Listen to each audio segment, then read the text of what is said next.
तो आज देखो यार स्टार्ट करते हैं हम लोग एप्लीकेशन ऑफ डेरिवेटिव। आज स्टार्ट करते हैं और थोड़ा बहुत इसके बारे में पहले बता दें यार कि एप्लीकेशन ऑफ डेरिवेटिव क्या है। जो भी हम लोगों ने ये D Y over D X मतलब डिफरेंशिएशन जो हमने सीखा है ना, अब इसका रियल लाइफ यूज क्या है, कहां पर हम इसको यूज करते हैं, ठीक है। और इस वीडियो में यह भी बताऊंगा मैं आपको कि डी एक्स और डेल्टा एक्स और ये लैम्डा एक्स क्या ये सब एक होते हैं या ये डिफरेंट होते हैं, इसके बारे में भी डिस्कस होगा। बट रफली जान लो ये कभी भी इक्वल नहीं होते तीनों चीज़ें, ठीक है। ये आप बीटेक या बीएससी में ये आप पढ़ेंगे डेल एक्स, ये हमारा पार्शियली डिफरेंशिएशन में यूज होता है और ये दोनों तो 12th तक यूज होते हैं, बट ये इक्वल नहीं होते हैं।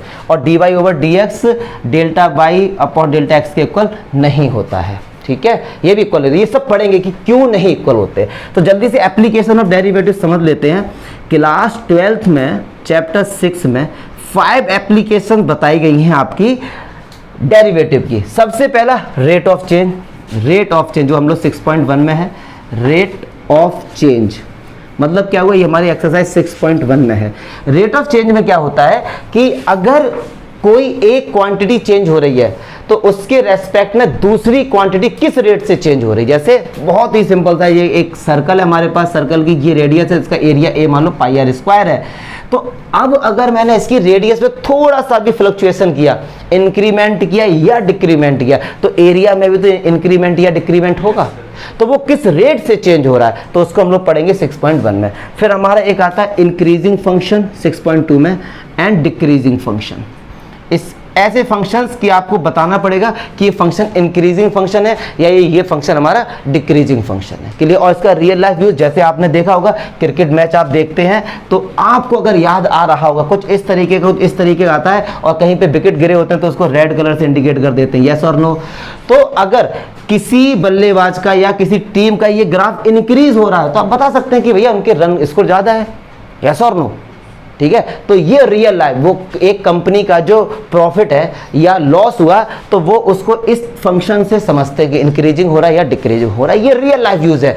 देखो 11th क्लास में और 12th क्लास में जितने भी चैप्टर्स हैं और जितने भी कंसेप्ट हैं, क्योंकि मुझे बहुत से बच्चे मिलते हैं कि सर जो आपने हमको ये साइन थीटा पढ़ाया था या कॉस थीटा पढ़ाया, सर इसका रियल लाइफ यूज कहाँ पर होगा। अब जब तुमने साइन थीटा कॉस थीटा पढ़ के अगर तुम हलवाई की दुकान खोल लोगे तो इसका कहाँ यूज होगा, बताओ जरा। अगर आप बीटेक करते हैं सिविल से करते हैं, अगर आप मान लो बीटेक करते हैं सिविल से करते हैं, अगर आप बीटेक इलेक्ट्रॉनिक्स से करते हैं, इन सबके कंसेप्ट यूज होते हैं उसमें। ये रियल लाइफ यूज अगर आप करेंगे तो प्रैक्टिकली कोई चीज जब आप करेंगे। अब आपको ये जानना चाहते हो कि सर इसका रियल लाइफ यूज कहाँ है, मान लो सपोज आप जानना चाहते हो और कर लिया आपने बीए, तो कहाँ मिलेगा इसका रियल लाइफ यूज, ठीक है। तो बीटेक वगैरह में आप जाएंगे तो इनके रियल लाइफ यूज होते हैं पूरे। फिर 6.3 में आते हैं, टेंजेंट एंड नॉर्मल्स की इक्वेशन कैसे फाइंड करते हैं। अभी तक तो हम लोगों ने स्लोप ऑफ अ टेंजेंट सीखा है, अभी इक्वेशन के बारे में डिस्कस नहीं किया है। तो जैसे ये एक फंक्शन है हमारे पास, ये एक पॉइंट है, इस पॉइंट से ये टेंजेंट जा रहा है, तो इस टेंजेंट की इक्वेशन बताओ, तो वो हम लोग सीखेंगे 6.3 में। फिर एक आता है एक्सरसाइज 6.4 अप्रोक्सीमेशन। कौन सा मेशन, अप्रोक्सीमेशन। इसमें क्या होता है, अभी तक हम लोगों ने सीखा है कि भैया √25 की वैल्यू क्या होगी, आप बोलेंगे 5 होगी। लेकिन अगर मैं किसी बंदे से पूछता हूँ 25.01 की वैल्यू क्या होगी, तो वो बोलेगा सर 5 पॉइंट समथिंग होगी, 5 से कुछ ज़्यादा ही होगी। तो वो समथिंग क्या होगा, वो समथिंग क्या होगा वो हम लोग सीखेंगे अप्रोक्सीमेशन से, क्लियर है। 6.5 यही सबका वाप है, मैक्सिमा एंड मिनिमा। 6 मार्क्स का क्वेश्चन अगर 12th का पेपर होगा तो 6 मार्क्स का क्वेश्चन 100% आना, इसे आज तक कोई रोक नहीं पाया। 20 साल का पेपर उठा के देख लो, मैक्सिमा एंड मिनिमा। और ये सबसे ज़्यादा रियल लाइफ यूज होता है फैक्ट्रियोज में, इसका बड़ा कंसेप्ट है। जैसे फॉर एग्जांपल कि अगर आप कोई भी कमोडिटी बनाते हैं अपनी कंपनी, सपोज आप क्रिकेट बैट बना रहे हैं, ठीक है, क्रिकेट बैट आप बना, तो आप चाहते क्या है, आप चाहते हैं कि आपको पक्की बात है कि भैया लकड़ी से ही बैट बनता है, ये मान लो एक लकड़ी यही है, आप चाहते हैं कि इसमें से अधिक बैट बन जाए। हर एक फैक्ट्री वाला यही तो चाहेगा कि कम लकड़ी से अधिक बैट बन जाए। तो वहां पे मैक्सिमम वाला फंक्शन हो और मिनिमम लॉस, मिनिमम मतलब हमारे जेब से मिनिमम पैसा खर्च हो, मिनिमम पैसा हमारा खर्च हो तो और अधिक से अधिक बैट बन जाए। तो ये सारी एनालिसिस होती है, ये सारी एनालिसिस होती है। तो इस एनालिसिस को हम लोग बोलते हैं मैक्सिमा और मिनिमा। तो ये हम इस पूरे चैप्टर में पढ़ेंगे। इस तरीके का ये पूरे मैंने चैप्टर का ओवरव्यू दे दिया आपको, ठीक है। अब 6.1 पे आ जाते हैं। डस्टर होगा तो देखना जरा, दिवाकर आसपास है कहीं, दो जरा फेंक दो, ठीक है। अब 6.1 पे आते हैं। 6.1, और आपको एक चीज और क्लियर कर दूं, अभी बता देते हैं कि इस चैप्टर को पढ़ने से पहले क्या आपको आना चाहिए, क्या आपको आना चाहिए, ये बहुत जरूरी है। कि अगर y equals to X square, मैं हर बार यही एग्जांपल इसलिए समझाता हूँ, ये बड़ा सिंपल है। हाँ, यहाँ बैठे हर बच्चे को ये कंसेप्ट समझ आएगा। y equals to X square है, फिर dy ओवर dx आपने फॉर्मूले से निकाल दिया 2x, आपको नंबर मिल गए, आप खुश हो गए। अब ये जान लो सर ये क्या है 2x, इस 2x ने हमको बताया क्या, क्योंकि 11th क्लास में भी हमने पढ़ा था। तो ये जो 2x हमको बताते हैं, बहुत प्यार से समझना, y equals to X square का मान लो ग्राफ ये रहा, इसी तरीके से होगा, अनुमान से मैंने बना दिया। अब यार पक्की बात है, एक पॉइंट ये होगा, कोई ना कोई तो पॉइंट होगा यहाँ पे, इस पॉइंट के कोऑर्डिनेट 1,1 सेटिस्फाई भी कर रहे हैं, ठीक है। अब इस पॉइंट से एक आपने टेंजेंट ड्रॉ किया, पक्की बात है। अब आप जानना चाहते हैं कि इस टेंजेंट का स्लोप क्या है, तो स्लोप तो हमने क्लास 11th में भी पढ़ा था, यस ना, y2 minus y1 upon x2 minus x1, लेकिन यहाँ तो एक ही पॉइंट है, दूसरा पॉइंट तो है ही नहीं हमारे पास। तो ऐसे केस में 12th क्लास में हम कैसे करते हैं, ये dy ओवर dx ना डियर, ये हमारा स्लोप को ही बताता है। क्या, ये पॉइंट यहाँ पे पुट कर दो, वही आ जाएगा। x की जगह कितना है 1 और y की जगह कितना है 1, y तो है ही नहीं यहाँ पे, तो आंसर कितना आ जाएगा 2। मतलब अगर आप इसका ना स्लोप निकालोगे तो 2 आएगा। तो ये होता है dy ओवर dx का, जो हम लोग 11th क्लास में समझाता कि dy ओवर dx का ये एक यूज होता है, ये एक एप्लीकेशन थी जो हम लोग इसमें भी पढ़ेंगे इस चैप्टर में। अच्छा, और एक चीज, dy ओवर dx का मीनिंग क्या होता है। अगर मैं आपसे अकेला पूछूं कि ये dx का मीनिंग क्या होता है, अगर मैं आपसे अकेला पूछूं कि यार ये dx का मीनिंग, तो मतलब x चेंज हो रहा है, x में कुछ ना कुछ चेंजिंग हुई है। ये चेंजिंग इंक्रीमेंट भी हो सकता है और डिक्रीमेंट भी हो सकता है, ठीक है, ठीक है। अब आपसे कहेंगे सर ये क्या हो गया फिर, तो यही हम लोग पढ़ेंगे 6.1 में अभी, ठीक है। तो अब देखो, अब आ जाइए पूरे 6.1 के इंट्रो पार्ट पे। एक एक चीज एनसीईआरटी में बहुत सी बातें नहीं है, लेकिन हम लोग डिस्कस करेंगे इसमें। देखिए dy ओवर dx को पहले बोलते क्या, ये मान लो rate of change of y with respect to x के रेस्पेक्ट में y किस रेट से चेंज हो रहा है। मतलब x में अगर थोड़ी बहुत चेंजिंग की है तो y किस रेट से चेंज हो रहा है, y किस रेट से चेंज हो रहा है, ठीक है। इसका एक और नाम होता है इंस्टेंटेनियस चेंजिंग, भी इसको बोलते हैं instantaneous rate of change with respect to. लेकिन बाद में आपके एनसीईआरटी में भी ये चीज मेंशन की, उन्होंने बाद में इस नाम को हटा दिया, ओनली रेट ऑफ चेंज उन्होंने रहने दिया। तो ये होता है हमारे dy ओवर dx का मीनिंग। जल्दी से समझते हैं, अगर ये हमारे पास एक सर्कल है, इसकी रेडियस 2 है, तो यार इसका जो एरिया होगा वो होगा पाई आर स्क्वायर, यस और नो। अब इसकी रेडियस हमने बढ़ा के मान लो 3 कर दी, तो अब इसका एरिया हो जाएगा पाई। तो देखो रेडियस में चेंजिंग हुई, तो क्या एरिया में चेंजिंग नहीं हुई, तो लेकिन चेंजिंग तो हुई है। अब हम ये जानना चाहते हैं कि किस रेट से चेंज हुई है, किस रेट से चेंज हुई है, तो इसमें हम लोग dy ओवर dx फाइंड करते हैं। के लिए जैसे आपकी सैलरी अगर 100 है, 100 से 120 हो गई है एक महीने में, तो हम ये जानना चाहते हैं किस रेट से चेंज हुई है। तो छोटी क्लासेस में हमने पढ़ा था, इससे माइनस करते हैं 20/1 इस, और इससे डिवाइड कर देते हैं छोटी क्लासेस में 6, 7, 8 में। तो इस रेट से चेंज हुई है हमारी सैलरी, तो वही हम लोग इसमें डिफरेंशिएशन का यूज़ करके समझेंगे। क्लियर है, जल्दी से। अच्छा, अब मैं पहले इस पे जाता हूँ, डेल्टा एक्स क्या होता है। डेल्टा एक्स क्या होता है कि एक्स में थोड़ा सा इंक्रीमेंट, अब फाइनाइट इंक्रीमेंट होना चाहिए, अगर डिक्रीमेंट होगा तो इसके आगे माइनस आ जाएगा। डेल्टा एक्स क्या होता है, एक्स में इंक्रीमेंट, लेकिन वो इंक्रीमेंट फाइनाइट होना चाहिए। ऐसे ही डेल्टा वाई क्या होता है, वाई में इंक्रीमेंट, लेकिन वो क्या होना चाहिए, फाइनाइट इंक्रीमेंट होना चाहिए। अब बहुत से बच्चे समझते हो क्या सर डी एक्स, ना ये तो अलग है एकदम। डी एक्स डेल्टा एक्स ये तो केवल इंक्रीमेंट को बताता है, और इसका काम होता है विद रिस्पेक्ट टू, ये किसी ना किसी के साथ आएगा। डी एक्स कभी अकेला नहीं है, इसका कुछ ना कुछ लॉजिक होगा, कुछ ना कुछ। कभी भी आपने किसी क्वेश्चन में डी एक्स अकेला नहीं देखा होगा, कभी नहीं देखा होगा, क्योंकि एक्स चेंज हो रहा है, ये किसी ना किसी पर डिपेंड होता है, ये किसी ना किसी पे डिपेंड होता है। तो x में चेंज हो रहा है, तो इसके रेस्पेक्ट में कोई एक क्वांटिटी भी चेंज हो रही होगी, तो dx कभी अकेला नहीं होता है, पहली चीज तो। अच्छा जी, मुझे नहीं लगता इसमें कोई डाउट होगा।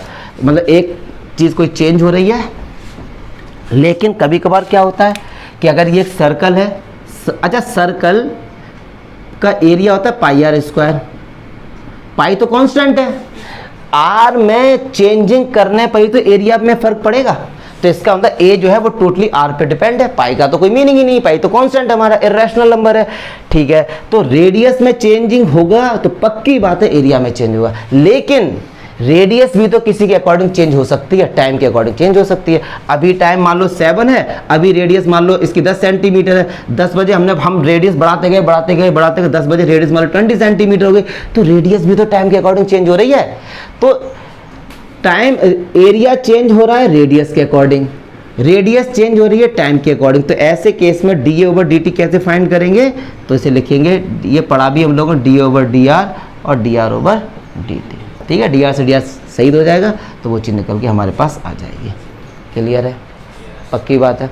अब देखो, अब 1 मिनट और दो, बड़ी इंपॉर्टेंट चीज़ बताने जा रहे हैं, फिर इस चैप्टर के ज़्यादा इंट्रो में कुछ है नहीं, सीधे एग्जाम्पल पर आएंगे, उसको समझ लो जरा। अच्छा एक चीज़ और, ये नॉलेज के लिए, नंबर के लिए बात तो बिल्कुल, डेल्टा एक्स जो होता है ये होता है हमारा about a secant line, about a, ये लिख लेना, थोड़ा ऑब्जेक्टिव के लिए आता नहीं है, बस नॉलेज के लिए। और जो डी एक्स होता है हमारे पास, ये हमारा, अभी मैं समझा भी दूंगा जो मैं लिख रहा हूँ ये क्या है, अबाउट अ टेंजेंट लाइन।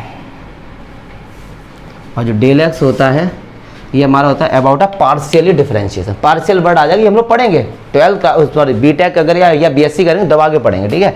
चलिए अब एक चीज़ समझाने जा रहे हैं मेरे भाई, उसे समझ लेना अच्छे से।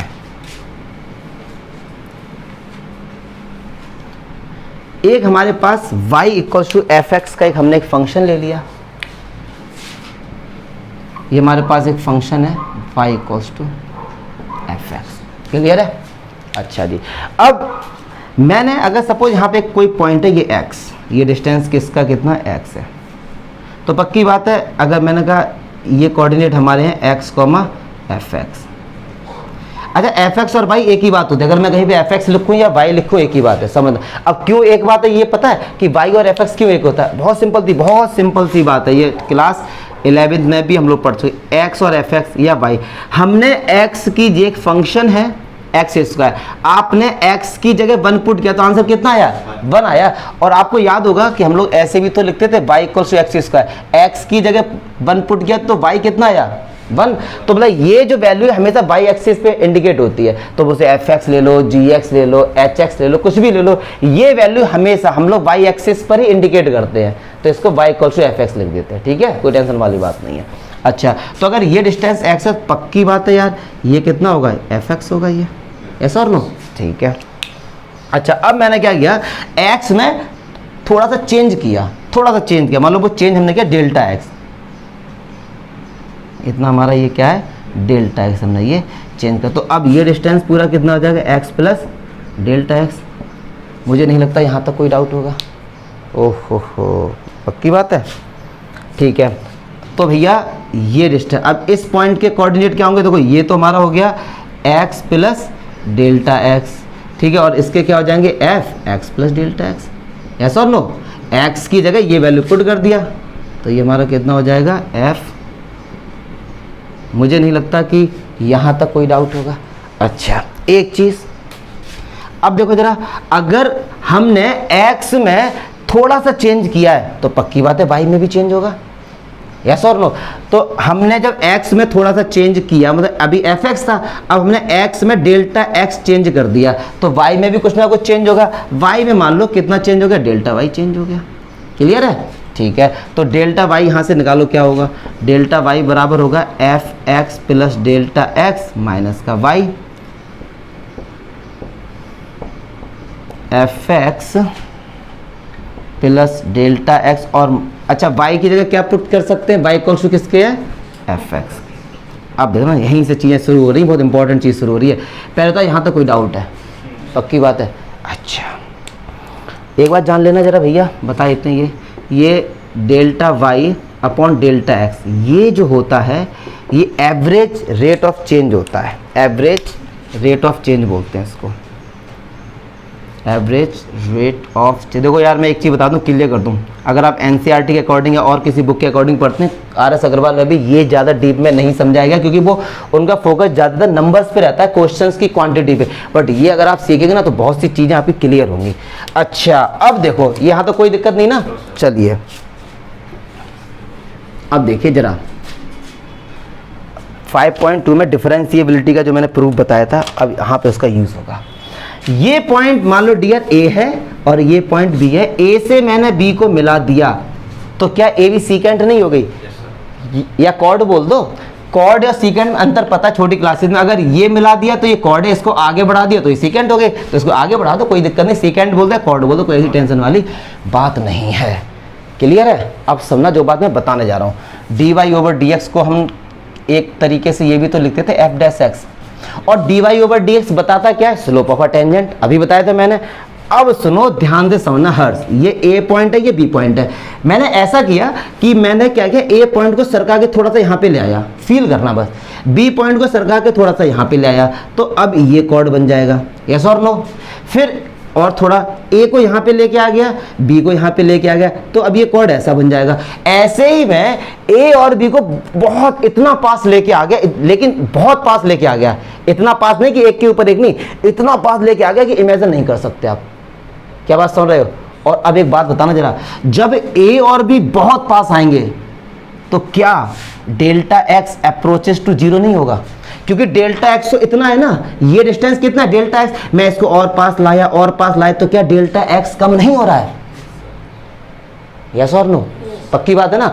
और पास लाया और पास लाया, अब डेल्टा एक्स इतना रह गया, फिर इतना रह गया, लेकिन जीरो नहीं हो सकता, क्योंकि जीरो पे हम लेके ही नहीं आ रहे हैं। हम उसको इन दोनों पॉइंट को इतना पास लेके आए, सपोज हम ए को यहाँ पे लेके आ गए, बी को यहाँ पे लेके आ गए, फिर मैंने कहा ए से बी को मिलाओ, तो क्या जब ए से बी को मिलाओगे तो क्या वो टेंजेंट नहीं मिलेगा?